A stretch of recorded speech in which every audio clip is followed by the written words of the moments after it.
స్కందాగ్రజ channel ప్రేక్షకులకు నమస్కారం. ఓం శ్రీ మహాగణాధిపతయే నమః. అమ్మ చెప్పుకోండి, మీరు కూడా నాతో పాటు లోపల చెప్పుకోండి, భక్తితో నమస్కారం చేసుకోండి. గోవింద గోవింద.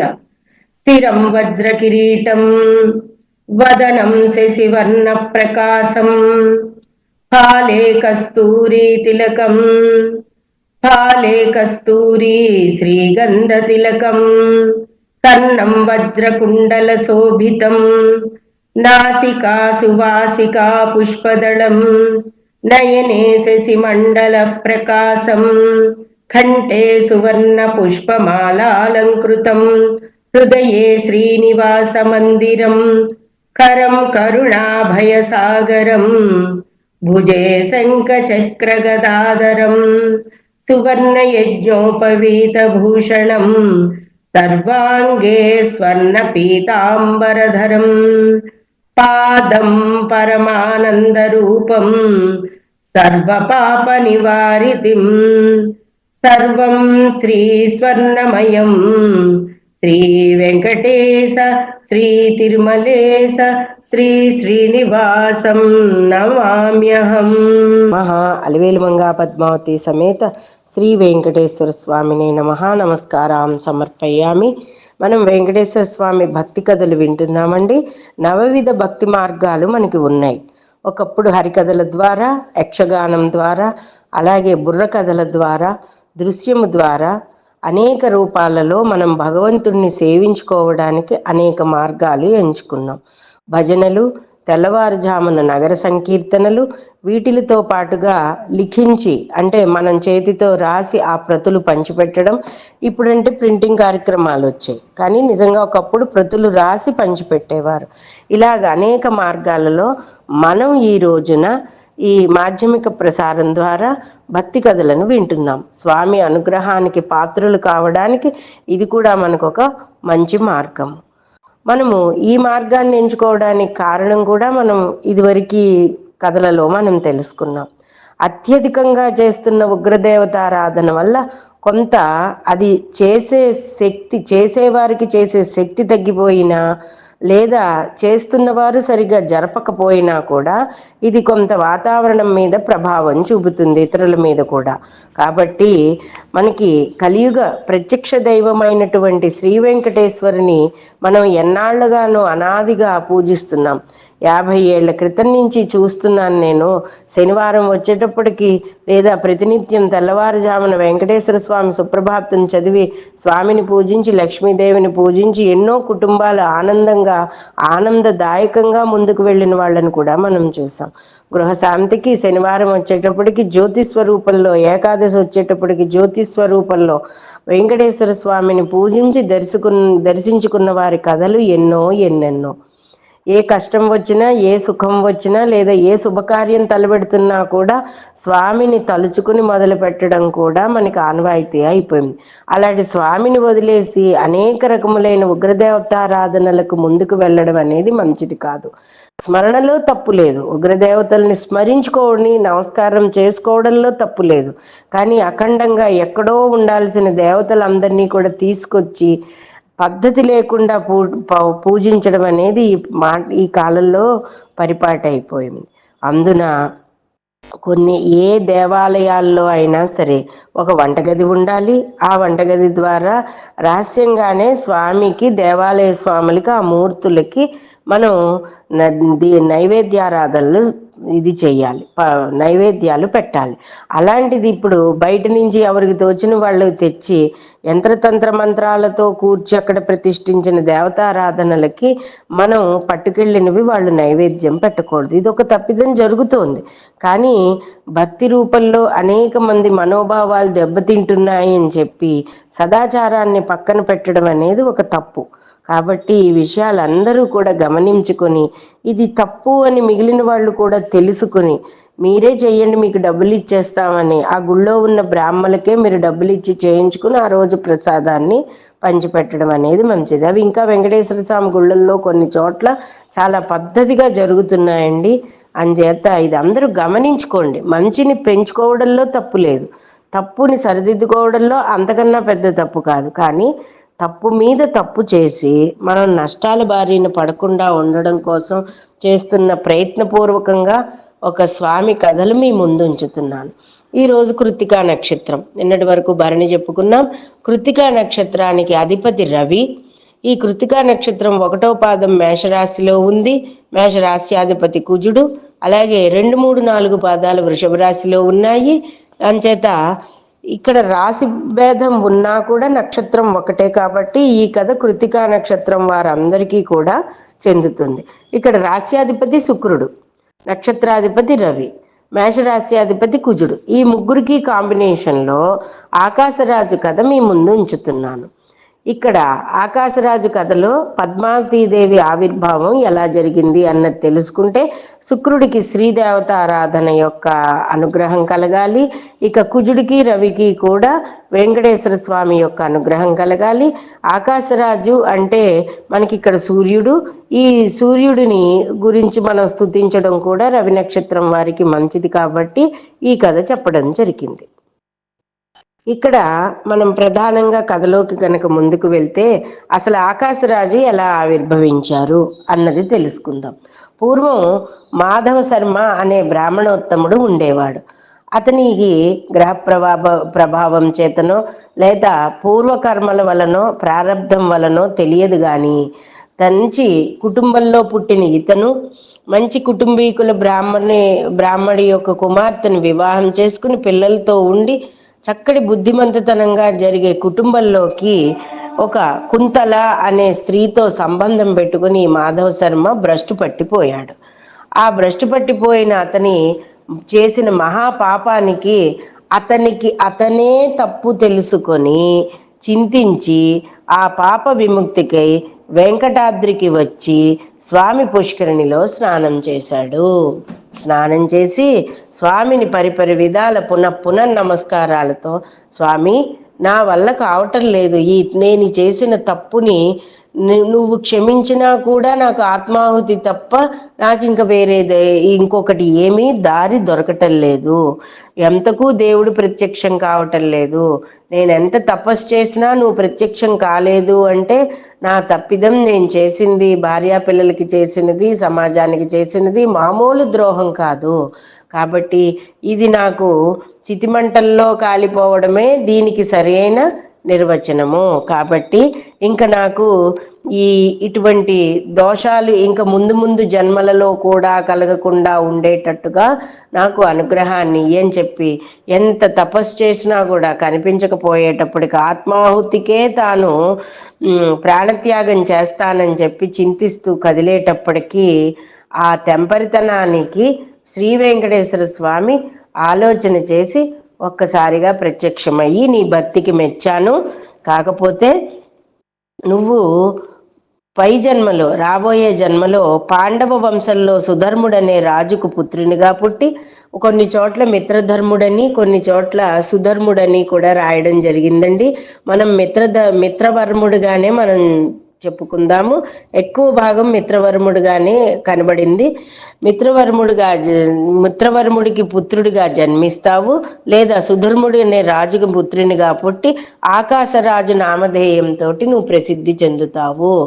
ఆపై నువ్వు శ్రీ మహాలక్ష్మినే పద్మావతీదేవి అన్న నామంతో ఆ కన్యకామణిని నువ్వు పుత్రికగా నీకు లభిస్తుంది. ఆ అమ్మాయిని నాకు ఇచ్చి వివాహం చేసి నీ జన్మ ధన్యం చేసుకుంటావు, నీ పాపానికి ప్రాయశ్చిత్తం ఇలా జరుగుతుంది, నువ్వు ఆచంద్ర తారార్కమై వెలుగుతావు, నా యందు చూపించిన భక్తి నీ తప్పు తెలుసుకున్నందుకు నా కృప నీకు కలిగినది.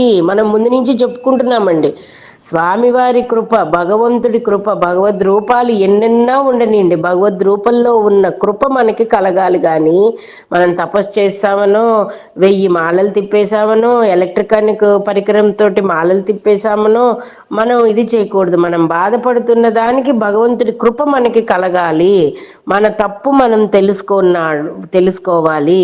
అలాగే మాధవ శర్మ తన తప్పు తను తెలుసుకుని స్వామి యందు సాష్టాంగపడి తపస్సు చేసి తన తప్పుకి ప్రాయశ్చిత్తం చెయ్యమని కోరగా స్వామి అనుగ్రహించి స్వామి కృపకు మాధవ శర్మ ఈ విధముగా పాత్రుడయ్యాడు. అలాగా బ్రాహ్మణోత్తముడు ఆకాశరాజుగా మిత్రవర్మకు కొడుకుగా పుట్టాడు. పుట్టి ఇతని భార్యామణి ధరణీదేవి, ఆకాశరాజు భార్య ధరణీదేవి. ఆకాశరాజుకు పిల్లలు కలగలేదు ఎంతకాలానికి కూడా. కలగకపోయేటప్పటికీ గురువుల ఆశీర్వాదం వలననేంటి, గురువులు చెప్పినందుకు ఏమిటి, అలాగే శ్రీ వెంకటేశ్వరుని అనుగ్రహంతో పుత్రకామేష్టి చేయడానికి సంసిద్ధుడవుతాడు. ఆ పుత్రకామేష్టి యాగానికి కావలసిన యజ్ఞభూమిని ఎంచుకుని అక్కడ పనులన్నీ చేయిస్తూ ఉంటాడు. అక్కడ నిలబడి ఇలా దున్నాలి, ఇక్కడ యజ్ఞగుండం పెట్టుకోవాలి, ఇక్కడ కూర్చుని ఇలా బ్రాహ్మణోత్తములు చదవాలి, ఇవన్నీ చెప్పే సమయానికి యజ్ఞభూమిని దున్నుతూ ఉండగా ఆ దున్నుతున్న దానికి ఒక పెట్టె తగిలి పద్మాసనంలో, అంటే పద్మావతీదేవి అని తర్వాత నామకరణం చేసుకున్నారు. సరోజము అంటే పద్మములో పడుకొని ఉన్న శిశువుని చూసి ఆ కాళ్ళు చేతులు ఆడిస్తూ దగదగాయమానమైన ముఖ వర్చస్సుతోటి, మేలిమి బంగారు వర్ణంలో ఉన్న శరీర ఛాయతోటి, పట్టు వస్త్రాలతోటి ఆ సరోజంలో పడుకొని ఉన్న శిశువుని చేతిలోకి తీసుకున్నాడు. ఒక్కసారి చూసి ఆశ్చర్యపోయాడు. యజ్ఞభూమి భాగంలోంచి పద్మంలోంచి తాను ఆవిర్భవించినది గనక ముఖ కవళికలన్నీ పద్మం వలె ఉన్నందున పద్మావతీదేవి అను నామకరణాన్ని చేసి ఆకాశరాజు వడివడిగా అంతఃపురం కేసి పరుగులెట్టుకుంటూ వెళ్ళాడు. వెళ్ళగానే ధరణీదేవికి ఇచ్చి, మనకి శ్రీ వెంకటేశ్వర స్వామి అనుగ్రహం వలన ఈ పద్మావతీదేవి మనకి యజ్ఞభూభాగంలో లభించినది కావున ఈమెను మన కుమార్తెగానే పెంచుకుని పెద్ద చేసి మంచి ప్రవర్తన, మంచి నడవడికతో ఉండేటట్టు తీర్చిదిద్దుదాము, ఇదంతా స్వామి కృప అని చెప్పి ధరణీదేవి చేతిలో బోసినవ్వులతో ఉన్న పసిపాపను ధరణీదేవి చేతిలో పెడతాడు ఆకాశరాజు. అది అయిన తర్వాత కొంతకాలానికి ధరణీదేవి మళ్ళా గర్భము దాల్చి మరలా ఒక కుమారుడిని ప్రసవిస్తుంది. ఆ కుమారుడి పేరే వసుదాముడు.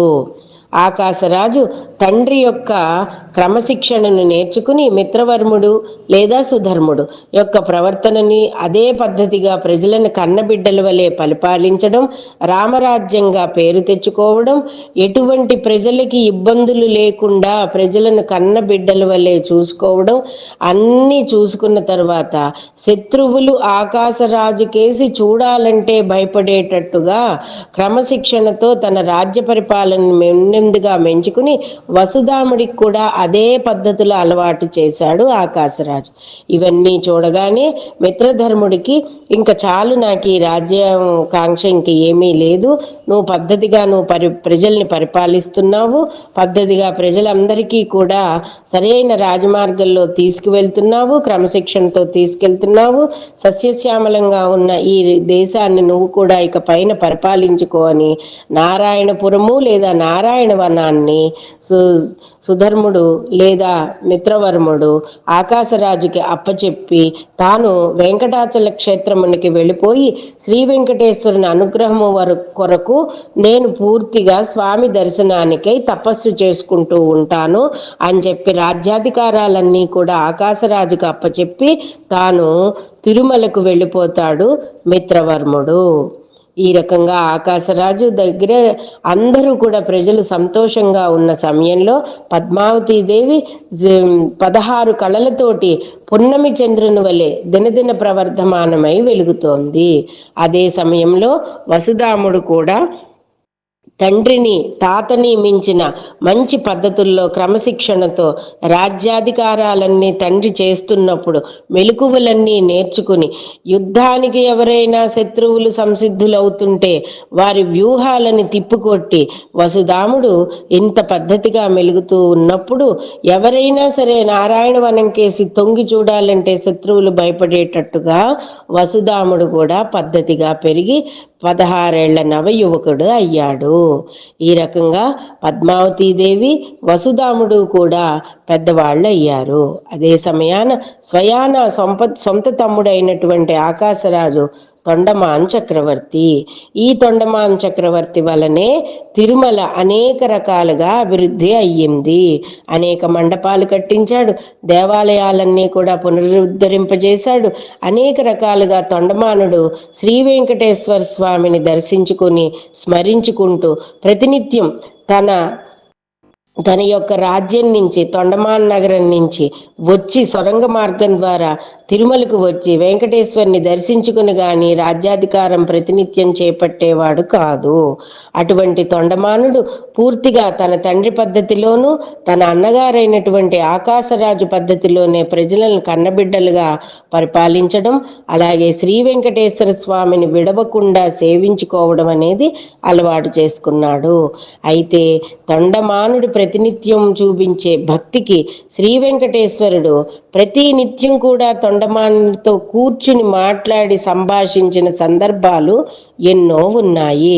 స్వామికి నిత్యోత్సవ, వారోత్సవ, పక్షోత్సవ, సంవత్సరోత్సవ, బ్రహ్మోత్సవాలన్నీ కూడా తొండమానుడు, ఆకాశరాజు కూడా అఖండంగా జరిపించేవారు. అటువంటి అన్నదమ్ములిద్దరూ కూడా తిరుమల క్షేత్రాన్ని మామూలుగా నభూతో నభవిష్యతి అన్న రీతిగా వృద్ధి చేసి ప్రజలందరికీ కూడా వెంకటేశ్వర అనుగ్రహం కలిగేలాగా చేసిన కథలు ఎన్నెన్నో. ఇది నిజంగా చెప్పుకోవడానికి, వినడానికి కూడా అత్యద్భుతమైన కథలుగా ఇవి చెప్పబడ్డాయి. ఇటు తొండమానుడు, అటు ఆకాశరాజు, అటు వసుధాముడు, అటు ధరణీదేవి, పద్మావతీదేవి కూడా వెంకటేశ్వర స్వామి భక్తిలో ఉండి ప్రజలందరినీ కూడా కన్నబిడ్డల వలె పరిపాలిస్తూ స్వామి కథలని, లీలలని కూడా వింటూ అందరూ కూడా సంతోషంగా జీవిస్తున్నారు. రాజ్యంలో ఎక్కడ చూసినా కూడా ఆ గోవిందుడి నామమే వినబడుతూ ఉండేది. అలా కొన్నాళ్ల తర్వాత ఆకాశరాజు పద్మావతీదేవికి పరిణయం చెయ్యాలని తలంపుతో ముందుకు వెళతాడు. వసుధాముడికి రాజ్యాధికారాన్ని అప్పచెప్పాలని అనుకుంటాడు. తొండమానుడి యొక్క తిరుమల అభివృద్ధి పనుల్లోనూ, అలాగే వెంకటేశ్వర స్వామి యొక్క పుణ్యక్షేత్రాన్ని సందర్శించడంలోనూ కూడా అన్నదమ్ములిద్దరూ కూడా ముందడుగులో ఉండి స్వామిని సేవించుకుంటూ తిరుపతిని, తిరుమలని కూడా పునరుద్ధరింప చేస్తూ ఉంటారు. ఈ రకంగా కృత్తికా నక్షత్రం వారికి ఈ ఆకాశరాజు కథ చెప్పబడింది. ఈ కథను మరల విని ఆనందించి మీరు కృత్తికా నక్షత్రం వారు ఈ కృత్తికా నక్షత్రం వచ్చినప్పుడు మొదలు పెట్టండి. ఆశ్లేష నక్షత్రం వారు ఆశ్లేష నక్షత్రం, కానీ కథలు మొదలు పెట్టేటప్పుడు అశ్విని నక్షత్రం నుంచే ప్రారంభం చేయండి. అలాగే ఏ నక్షత్రం వారు ఆ నక్షత్ర కథను ప్రతినిత్యం చదువుకుంటూ మరలా మీరు మొదటి నుంచి పుస్తక పారాయణ చేసినట్లయితే మొదటి పుస్తకం నుంచి కూడా చదువుకోండి. అలాగే ఆశ్లేష నక్షత్రం దగ్గరికి వచ్చిందనుకోండి, అలాగే కృత్తిక నక్షత్రం దగ్గరికి వచ్చిందనుకోండి, కృత్తిక కథ మరియు మళ్ళా మీరు మొదలుపెట్టిన కృత్తిక కథని కూడా, అంటే ఒక రోజున ఒక నక్షత్రం వారు 2 సార్లు మీ కథ రిపీట్ అవుతుందన్నమాట. ఈ విధంగా స్వామికి పూజ చేసుకోండి. ప్రతినిత్యం పానకాన్ని నివేదన పెట్టండి. రేపటి భాగంలో రోహిణీ నక్షత్రం వారు ఏ కథ వచ్చిందో రేపటి భాగంలో తెలుసుకుందాం. అంతవరకు స్వస్తి. ఓం నమో వెంకటేశాయ.